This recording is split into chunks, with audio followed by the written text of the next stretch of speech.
So anyway, what I want to do with this Facebook group is go through this chat and just talk through the questions that people ask. I want people to realise that we're in a slightly odd environment, and that we to give people answers to questions, because I know we have the podcast and people listen to us every week, and I think it's important that we have a bit of sanity that goes on there. So I'm going to go through these questions that people have asked, and if you hear your question, then do write on the chat, and you can say that was my question if you like. First question I had on the group, actually, some brilliant questions in here. First one was, what are the likely scenarios and how the coronavirus plays out? Now, I am not the guy to answer that one. We've got plenty of real life examples out there, but I will cover about what's going on in markets. Now, there's a question that's a very good one that somebody asked: how can the government borrow or cover the cost of the support they plan to offer? Now, the simple answer is that they produce what are called gilts. So they issue these basically loans. So you loan money to the government, and in America it's treasuries, in the UK it's gilts, and people buy them and they invest in them. You all have gilt funds, for example, in your portfolio. So that's what people do. Pension funds buy them, investment banks buy them, and that's how they borrow money. And of course, all governments will be doing this, and it means there will be a flood of issuance probably into the market, which obviously will start to impact the price and also the amount of interest the government will have to pay. But don't forget, in times of crisis like this, there's something called quantitative easing, so QE, money printing.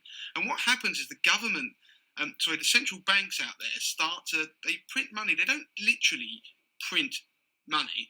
What they do is they create money digitally, and they go and buy some of these government bonds from banks, and they exchange it for cash. And of course, in that way, the money gets into the financial system, and then that's meant to be able to go out in terms of loans. And so the central banks start to acquire these gilts and things as assets on their sort of balance sheet. So in a roundabout way, you end up getting money printing kind of pace for this. So it's an interesting question. We're going to see a lot more government borrowing. We're going to see a lot more money printing. Somebody asked, can the stock market ever go back to the dizzy heights we were at? Timescales in years, estimates. Now, the positive is that we will inevitably get back to the dizzy highs. Andrea just said about her question. Thanks for the answer. I'm glad you enjoyed the answer. Can the stock market ever get to the dizzy highs that we were before? Craig in Leeds, I can see him there. It's quite interesting to see you talking at the same time. Yes, the answer is we will do. We don't know when it will happen. Now, if you think about what happened with the stock market, we hit a dizzy height, and a lot of that was down to things like quantitative easing and money printing, and the bubble eventually burst. And what happens with stock markets is they are a kind of a discount mechanism. So what we have is the market will discount what's happening in the future. So it knows, or it doesn't know, it thinks that we're going to have a recession. So what it will do is we will start to get the market pricing for a recession. So you'll start to see the equity markets sell off. And that's what we've had. And of course, we've now started to see that in bond markets. And the interesting thing with bond markets is that they are obviously the low risk assets, and you shouldn't ideally see those things collapsing when equity markets are collapsing.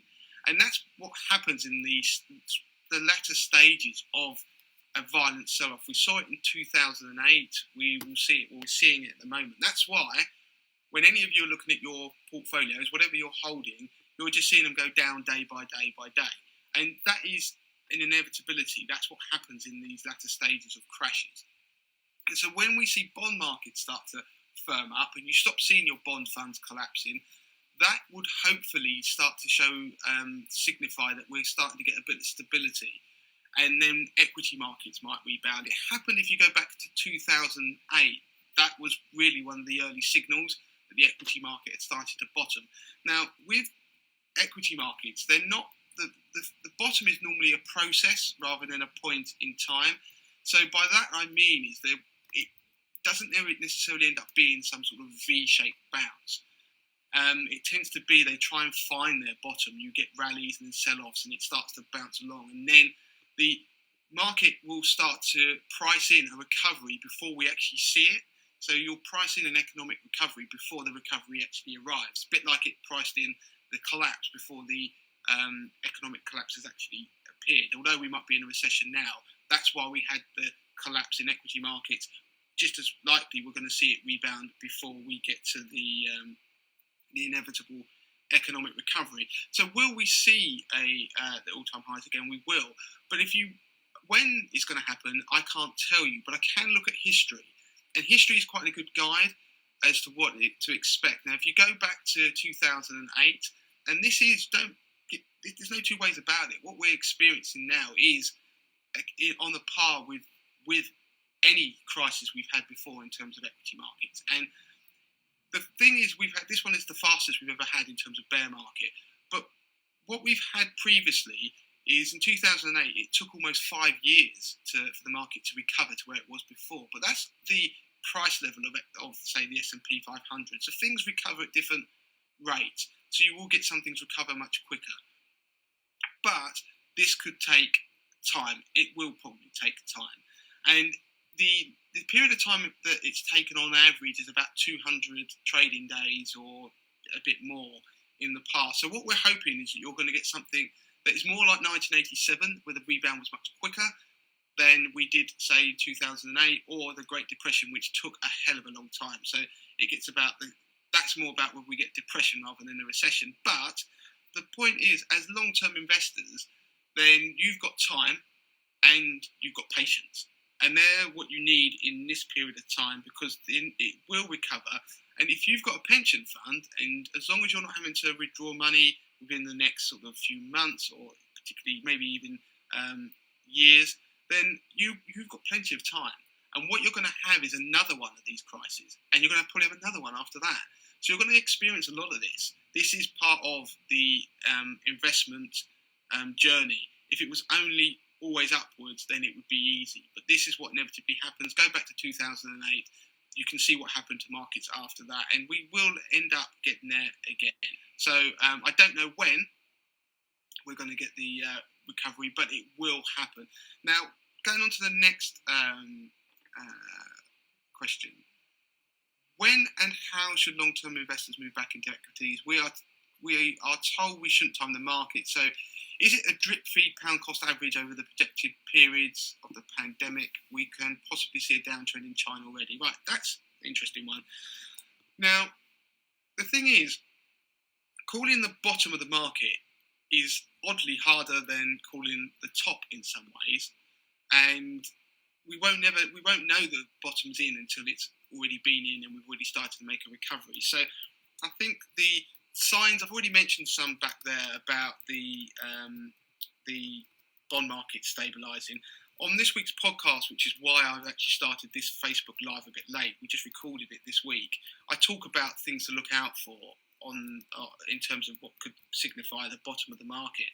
The VIX, as long as that fear index, the VIX, which as I look at this now is up about 69. I mean, that's mind blowing. That's bearing in mind that's a long-term average is about 20. Then we are so far off the top end that it almost makes markets uninvestable at the moment. So drip feeding is a sensible strategy, because what you do is you're pound cost averaging on the way down.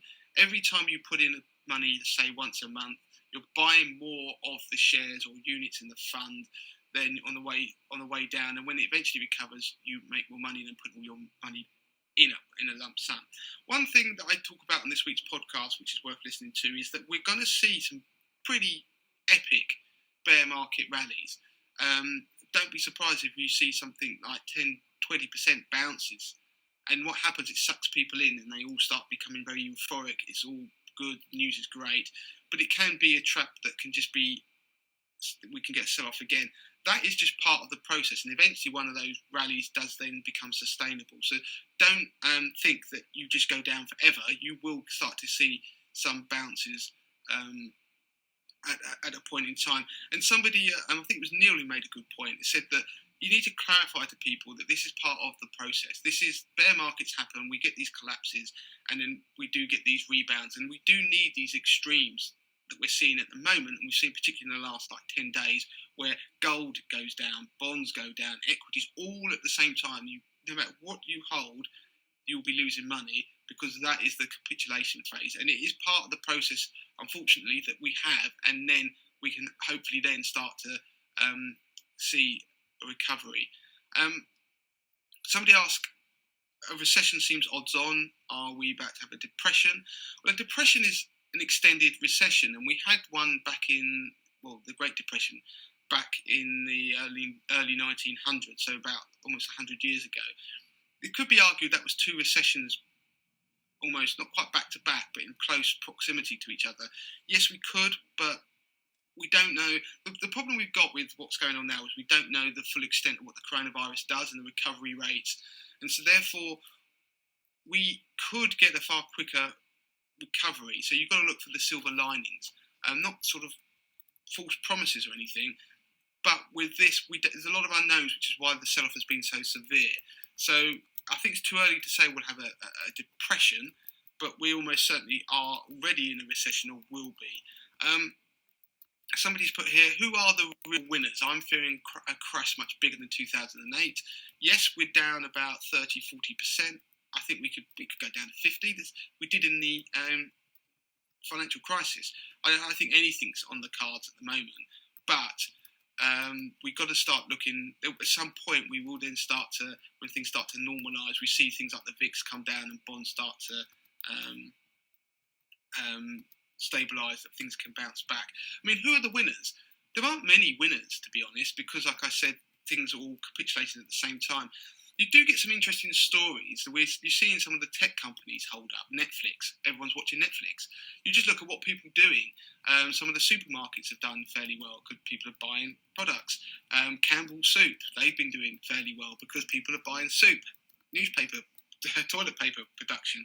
But of course, all of these things could be very temporary, and we've got a pent-up demand that's occurring everywhere else that could be unleashed when we get a rebound. So it's very difficult, because the winners at the moment are, when we had an orderly sell-off up to about a week and a half ago, the winners were very much more in line with what you thought they would be, so bonds and defensives. Now, it's with government intervention and we're in unprecedented times, then the winners and losers vary very rapidly from day to day, because obviously the government can step in and almost disrupt any industry if they see fit.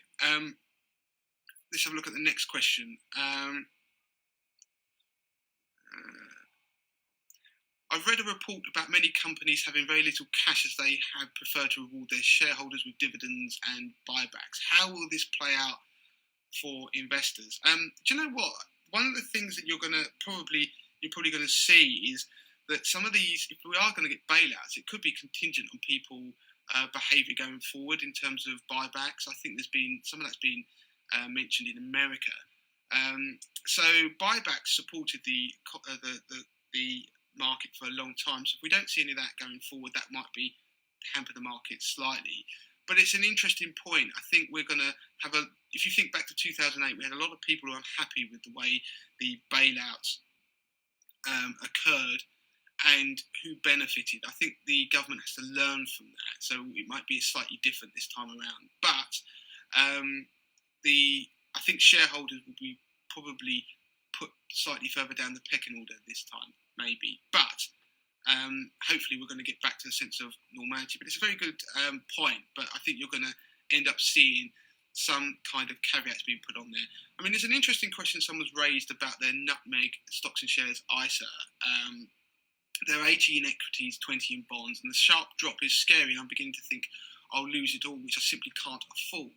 I'm starting to wobble and wonder if I should be rebalancing towards cash bonds or do nothing and wait it out. Does anyone else feel like this? Now, everybody feels like this. Anybody who has looked at their portfolio in recent weeks will be sitting there thinking, what is going on? Because as I say, the only asset that's been holding up has been cash. Bonds have been collapsing. You'll see bond funds falling 4 or 5% in a day. That's almost unprecedented. And what we're getting is this loop where, in America in particular, big hedge funds are liquidating holdings. People want their money out because equity markets are falling. the bonds, they're having to liquidate assets that are easy to liquidate, bonds, gold, all of these kind of assets. That's driving the price of those down, which is causing more panic, and it's a bit of a doom loop. So that's why you're seeing everything fall. If you can afford it, then the sensible thing is to not panic. Because what happens is this, I talk about in the podcast this week, but what happens is there's a physiological changes that happen to people. It's that flight or fight mechanism that occurs. And we become very narrow-minded. And what happens is that you'll look at your portfolio and you won't even notice your kids have walked in the room. And you focus on bad news. And that is something that happens. It's very human. And what it means is you start to not notice the positive on the periphery that will start to happen. And it means that you then start making decisions based on limited data. And you focus and therefore make impaired decisions. So I think making decisions on a basis of now is not necessarily a positive thing to do. What you're better off doing if you're making a decision is making a decision that it's been shown to help stress levels, is if you make decisions in isolation about what's going on in investment markets. So that means making decisions when markets are closed, or making decisions whereby you follow a strategy that maybe you start to, like drip feeding that's been mentioned, or exiting by dripping out. And what that does is that gives people a sense of control. And if they have a sense of control, it reduces their level of stress. So it's not telling people to bail out, because what inevitably happens is people bail out at the point right at the bottom. So it's about trying to control people's emotions. So if people, what they will learn from this is that whether their investing was really for them in the first place. So the answer is, if you have a time frame that's of 5 to 10 years, which you should do if you've only just opened up a nutmeg stocks and shares at ISA, then there will be a recovery. And we've had some of the worst periods on record, 2008 for example. Within 5 years things had recovered, even if you've done absolutely nothing. And as I say, those periods of time on average about 200 days. Somebody's put, let's have a look at the next questions. Okay, just looking, I think I've answered some of these about, I've answered those about when to buy in the market.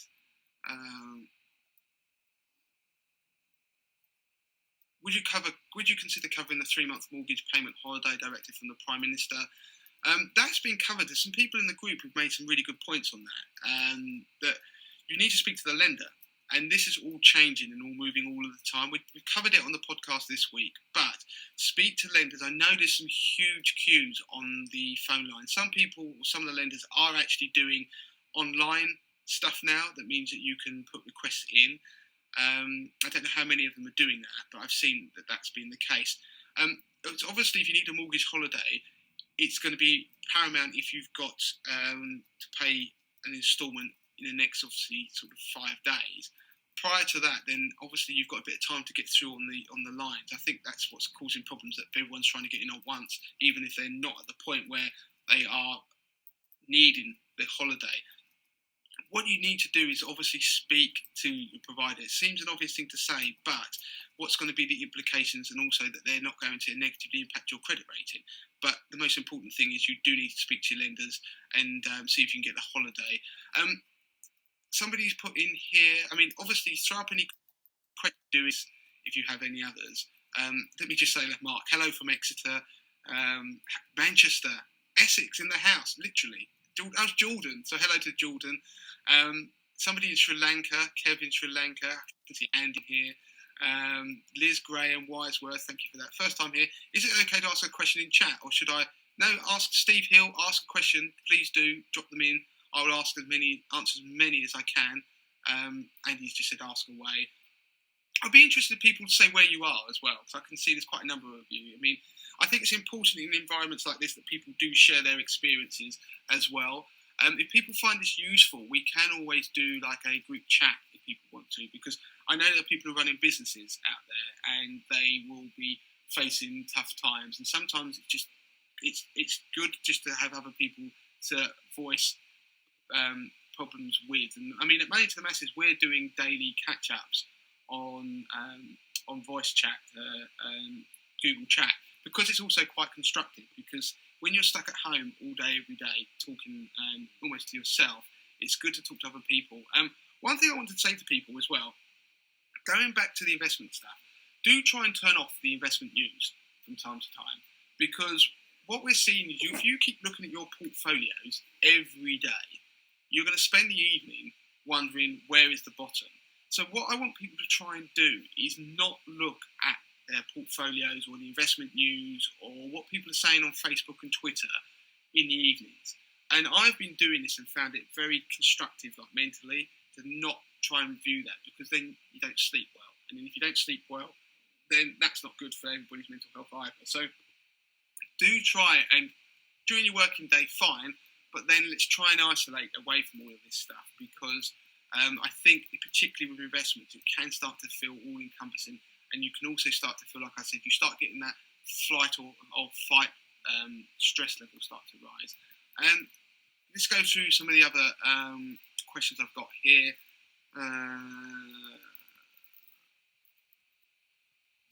Somebody who is currently set 100% cash, lucky them, and their portfolio is down 8% since the February peak. That's good. How to go back into markets? It's the dripping one. It's the only way to do it. They said, would they buy into a broad index tracker? They could do. I mean, the thing is, you're never going to time the bottom of the market, and what you get is particular sectors. Trying to judge which sectors will do best is very tricky. So some people will just try and buy a broad-based equity tracker. It's not saying it's the right answer, but you will never get the bottom of the market. In fact, you've got out with only an 8% drawdown is great. But of course, what tends to happen is people sit on the sidelines forever, and so they miss the drop, but then the rebound, and then they get back in when the market's almost recovered anyway. And so they've not really gained much by not being other than their own sanity. What else is in there? I think I've covered bond funds on the list. How do you feel about the Bank of England's stimulus so far, and the risks, and what risks you see of it not being enough? Do you think inflation, God forbid hyperinflation, is becoming a bigger risk? Right, this is a good question. So the Bank of England is printing money, and it will keep doing that. And it will keep hitting the panic buttons, because it's going to try and flood the economy and try and stimulate it. The problem we got this time around is that in 2008, it was by giving people basically money through the system, they would hope we'd start buying stuff and the economy would pick up. Where we've got a kind of a supply side disruption and a demand side, so you can't buy the things you want in the shops because they're not there. But the people aren't going to the shops because they're quarantined at home. Now, you can throw a lot of money at that, and it doesn't fundamentally change the issue. So I think we're still going to see more of it, because there's not much they can do. What we'll probably likely see a lot more of is fiscal stimulus, a government intervention. I think the government is meant to be making further announcements today, because they want to try and get through this period and keep the jobs there. Because obviously what will happen if we have pent-up demand that will bounce back. And we need the companies to still be there. So that what we'll have is a period where we get over this hump, and then there'll be everybody going back out and trying to buy things. And we do need those companies to be there, and so the government is going to be aware of that. Inflation's an interesting one. What we'll probably get is something called stagflation. So we're already seeing the pound collapse against the dollar. That's partly because people are buying dollars. It's not just because they hate the pound, it's because everyone wants dollars. It's the one asset that's doing well, because it's the one asset that people tend to buy when they're most fearful. They want cash. And when with the pound collapsing, then what it means is that, inflation is probably going to pick up. And stagflation is where you start getting stagnant growth, but you start to get some inflation occurring. And I think that's what we're going to have, and people are going to be, they're going to struggle with going forward, inevitably. But we want to get out the other side of where we are at the moment. So, yes, I think when you let the genie out the bottle, we could have an issue with inflation. And what will happen is the Bank of England will therefore have to try and unwind some of those attempts at QE and lowering interest rates. But this is going to be the same globally. So what will happen is you'll start to get various different bubbles occurring. But at the moment, I always like to make these things, think like a car, okay?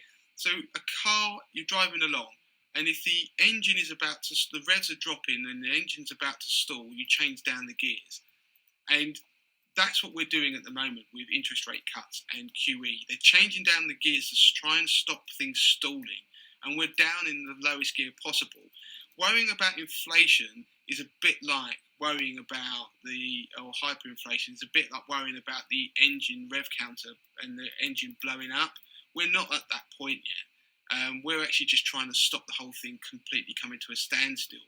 And so what they'll do is, in order to combat it, they'll start to raise interest rates at some point, but we're not there yet.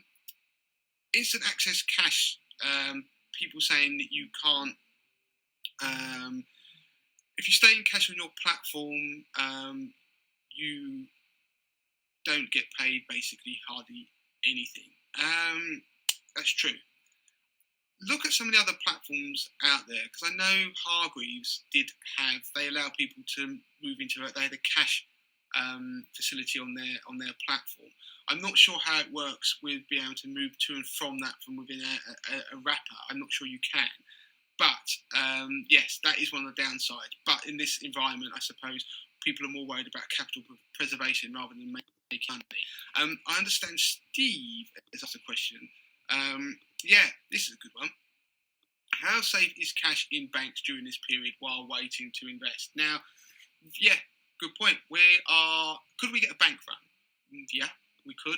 We could get the what happened in the financial crisis. But you have to realise that the financial crisis, what we had is the government will be at pains to try and backstop everything. And so, yes, be mindful of the FSCS compensation limits that are out there and who owns which banks. I do think that is sensible. That's not scaremongering. That is just being sensible. So people being mindful of who owns which banks, about the £85,000 limits, and the joint account limits are twice the single account limits. So I do think you need to be mindful of that. That's not panicking anybody. That is just being sensible. We are almost in unprecedented times, so we don't know where we'll be. Steve said, I have a bit of spare cash, just started a Nutmeg Stocks and Shares ISA. Is it wise to increase contributions to that now, or should I hold cash for now and see what happens? Steve's in Bedfordshire. I like Bedfordshire. I can't say that whether the Stocks and Shares ISA and Nutmeg in particular, but this is just a concept of more about if you can invest for a long term, then markets will recover. So dripping into a market is inevitably going to be, in the long run, a positive thing to do, strategy. It doesn't mean you won't lose money, Steve. You've got to be prepared that you will lose money when you put that in, and it will go down. That is what's going to happen. And it's about whether you would be forced to crystallize those losses. So, yeah, there is no hard and fast answer. But I know, from what I see out there, I know there are a lot of retail investors, so that's just DIY investors, who are still dripping money into this market because they see it as a value opportunity that the market has pulled back. So I don't want people thinking if they're dripping into this market, they're the only one doing it. Trust me, you are not. I'm seeing it around the place. It doesn't mean that you're not going to lose money, but those people are obviously going in realising that, yeah, they want to have a strategy to drip in for the markets to recover. So I think that's quite important to put that out there. I think people don't realise that that the market is still functioning and people are putting money in, even though it could still go down. And also, I think that people have to realise that then when they look at their portfolios, that they're not in isolation when they're seeing it fall. So the FTSE down 40%, 30-40%. Then if you've got half your portfolio, 60% of your portfolio in equities, which, to be honest, lots of people do, if you're not seeing your portfolio down at least 20%, and if not more, because of including the bond side, then you've done well. I mean, that is just going to be what the markets are doing at the moment. That is just a reflection of like the sort of systemic issue we've got out there, rather than the individual thing that you're doing. There is no sort of master way of making money in an environment like this. So Amit, looks like he's drip feeding. He said it. Somebody's put in here, Berkshire Hathaway. So that's Warren Buffett has purchased $48 million worth of Delta Airlines yesterday. Could this be seen as bullish? I know it's a drop in the ocean, but this is akin to dripping in. But is this? It is for him. This is what you're going to see. You're going to see people start to enter the market. When you look at what they call the smart money, I'm loving the emojis coming up, by the way. I've just noticed seeing those come up. Let's have more emojis, please. What you start to see is the big guns start to enter the market. And what we've seen of late is lots of them pull out the market. We will start to see them enter again. So, obviously, he's a value investor. And he will go in when he thinks there's valuations are attractive. And he doesn't get it right every time. But if guys smarter than me, far smarter than me, like Warren Buffett, are starting to take a nibble into this market, then that just shows you that there are signs of optimism. And what Warren Buffett does is he looks for those peripheral stuff that I talked about. He doesn't focus on all the bad news. He's looking at the peripheral stuff around the outside. So he's got a talent for it. So he's going to start to notice that. And I remember seeing something recently that even he is almost holding himself up in regards to what he's consuming in terms of financial news and all that kind of stuff, and just focusing in on a bit more on the fundamentals, because I don't think it's good for anyone. Be greedy when others are fearful, right? That's it, Amit. That's the nail on the head. That is the Warren Buffett mantra. I mean, we are going to see, no doubts about it, we are going to see an epic point where this market will recover. And that is where there's going to be plenty of money made, as it was in the past in 2009 when we hit the bottom. And the more we see governments throwing the kitchen sink at this, the more likely it will happen. And so I think we want to be sanguine and optimistic. And I just want people to get the message that we're not, the world hasn't ended. There are far more important things than our pensions. Liz is still dripping in. I wish I had more cash to buy the market. Liz is not alone. We see that. If you go into the Facebook group, you see people talking about it. Amit now on the head again. Good opportunity to pick up long-term, strong dividend companies too at these bargain prices. Good. This is a good point that Amit's raised here. Now, dividends. So, value in terms of income. Now, people who are going to be building income portfolios are going to have suddenly found that they can pick up a portfolio much cheaper than they could a month ago. The question is, really, can they sustain the dividends? So can companies sustain dividends, and can equity income funds sustain the payouts? Now, I mean, I know people who use 80/20 Investor will know we do income heat maps. And we look at the payouts and see who increases them year on year on year on year. And some do it very well, some income funds do. What my suggestion is, go back to 2007, 2008, 2009, and look at the payouts for funds if you're building income portfolios, and see if they were able to maintain or not necessarily have to cut drastically their payouts. And it's the same for, obviously, companies, because that will be a good stress test for this environment. So, yes, you've got some great value out there in terms of building income portfolios, but you've got to realise that companies are more likely now they're more likely to cut payouts now than they were prior to this sell-off. So we just need to be mindful. Go back to the period 07, 08, 09 and see how people did then. And also investment trusts, because don't forget investment trusts can smooth their payouts much better than unit trusts. And if you go and look at some of the investment trusts have never cut their dividends. And we're talking about over like 50, 60 years. So how many of these cycles have we had in that time? I'm just looking at some other questions here. Cash is king. Yep. That's Mike. Yep. Right, Stephen, I just mentioned that actually. Any thoughts on investment trusts, especially ones that have increased dividends for over 20 years? I might try and share some of that in the group. I've done it on 80/20 Investor. I've got to do the income heat map for investment trusts again. But I think City of London is one of the ones that's been pretty good.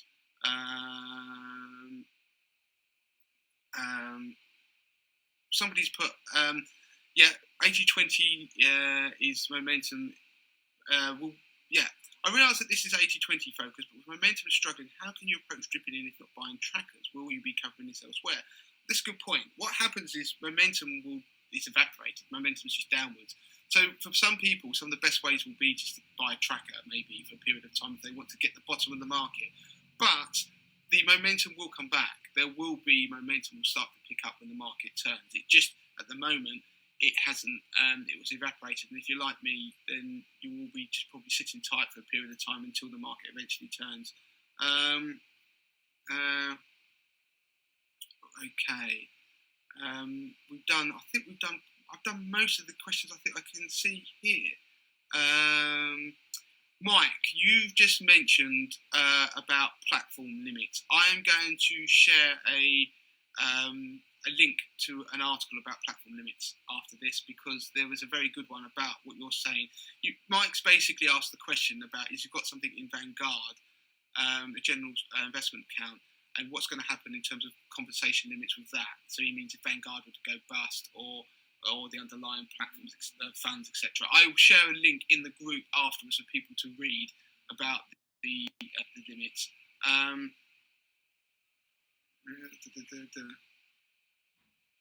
Yep, I just put George.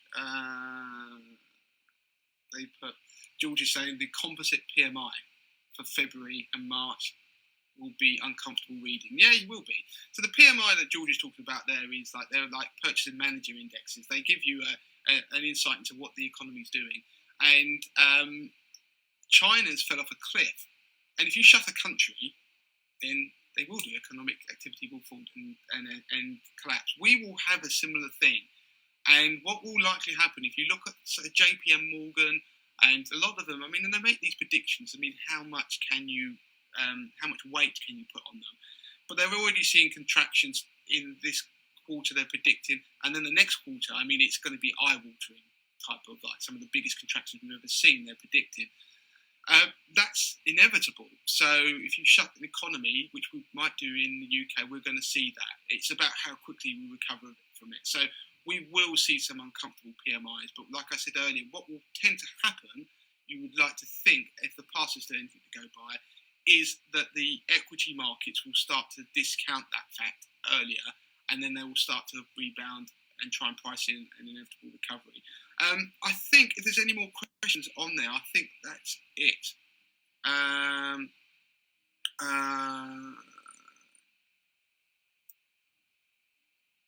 What are my views on, actually, Emmett said about newer trading platforms? I'll get us to do a review on them, is the best bet, because I've not looked at the trading platforms actually out there, so I'm not best placed to talk about trading 212 or free trade, but I'll get some people to do some reviews, but do be careful if you're going to start trading. I think that is it. If there's any more questions on there, if you want me to do more of these, if you're finding them useful during this period of time, then please do say so, because I can sit there and do these fairly frequently if you like. I'd like to think they're much more interesting than listening to Boris every day. So that is it for the Facebook Live.